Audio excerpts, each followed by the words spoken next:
Hello, this is my Journalism in a Post-Truth World presentation on the relationship between traditional media and social media in China. So, first of all, it's important to establish a baseline understanding of censorship in China.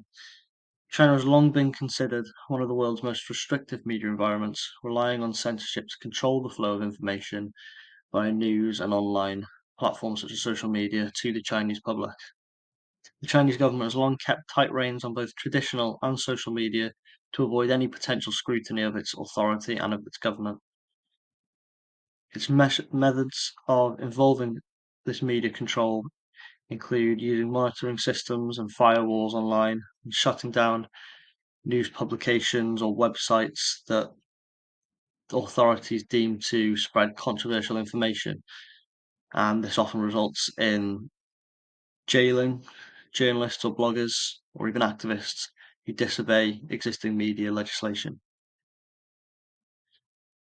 Now, the Chinese constitution has long claimed to afford its citizens free speech and free press, but wider media regulations allow authorities to silence any information or source of information that they claim exposes state secrets or endangers the country. The definition of what state secrets are in China remains vague, and this allows authorities to effectively silence any information they deem harmful to their own interests. The government uses the threats and action of libel lawsuits and arrests and other means to force Chinese journalists and media organizations to effectively censor themselves out of fear of punishment and legal action. Now, the Great Firewall is arguably China's most prolific form of online censorship. It's a highly sophisticated surveillance code employed on Chinese internet and social media platforms to restrict the flow of information, block access to certain foreign websites and social media platforms, and any access to content deemed politically sensitive or inappropriate by Chinese authorities. The social platforms that do remain are far and few, but some of them include TikTok, which is known as Douyin in China, Weibo, or Xiaohongshu.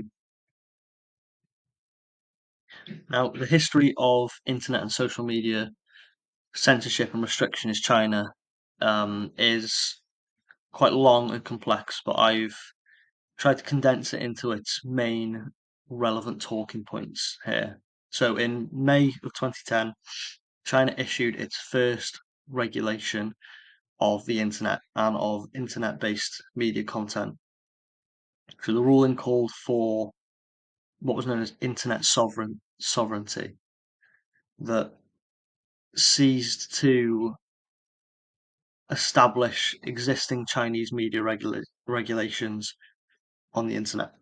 So internet browsers, social media sites, and online games required users to input their full name and their government issued identification number, and it stored a lot of the user data and search requests, and this information could be requested by the government at any time, and any internet service providers acting in China had no right to refuse this. It was shortly after this that a lot of Western social media platforms and websites such as Facebook, Instagram, WhatsApp, YouTube, and even Gmail, even Google as a search platform, were blacklisted in the establishment of the Great Firewall that I talked about just earlier. Now, the latest major advancement in internet regulation in China was in June of 2020, where more apps were blocked, including certain encrypted communication platforms to get around levels of internet and social media censorship. So these include apps like Signal or an audio communication app called Clubhouse. Authorities also identified and intensified their crackdown on unapproved virtual private networks, VPNs, which allow users to access the internet and social media as if they were in another country, and get around all existing censorship laws and access blacklisted sites and social media platforms. So, independent journalism in China operates under tight supervision. Journalists must navigate censorship laws to provide alternative narratives, relying on creative tactics to share information while managing the ongoing risks of government interference. If caught breaching Chinese media regulations, journalists risk the aforementioned government suppression, censorship, and legal consequences. So, journalists face a lot of threats to their personal safety, their job security, and it's not just from Chinese authority. A lot of the public has been forced into thinking the way that Chinese authority would like them to think. So journalists can face a lot of threat from other members of the Chinese public. There's also the previously stated imprisonment for reporting on censorship, sensitive or critical issues in a manner that the state does not believe best represents their intended perception of the country.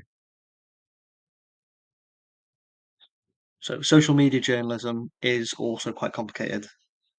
Chinese social media sites and apps are tightly regulated, and the remaining platforms available to the Chinese public are heavy to this censorship, and they attract the full attention of Chinese authorities. So, social media users and journalists must creatively report stories that are deemed sensitive to avoid this censorship.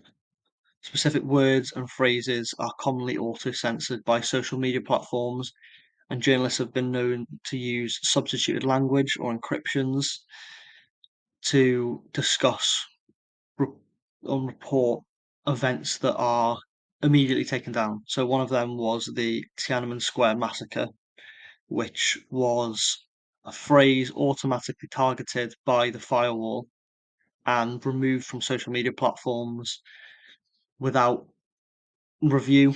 It was instantly taken down on Douyin and Xiaohongshu, and it's been known in online games to when it appears in user chat logs to effectively ban the Chinese user from accessing that game for up to 6 months. So many social media users can use backdoor routes. This was often through VPNs or proxy servers until their regulation to get around the censorship and access international social media sites or forums. But this has now been cracked down on as well.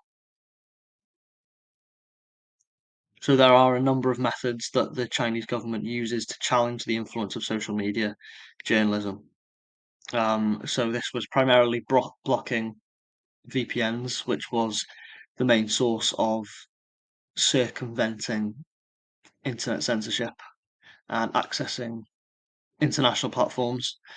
They also apply a lot of pressure on internet service providers to enforce censorship and to increasingly hand over more user data that can be then used to update the Great Firewall, detect new methods of disobeying censorship, and of getting around legislation. There's also the removing of controversial figures, people that actively engage on social media with controversial information, whether that is posting it themselves or sharing it. There is the legal action that's been taken against independent journalists being extended to people on social media that engage with their content.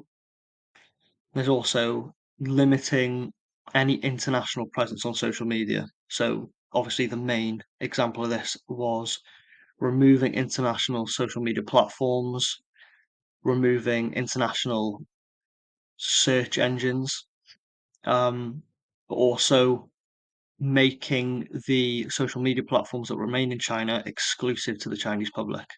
So there is no international presence on there at all.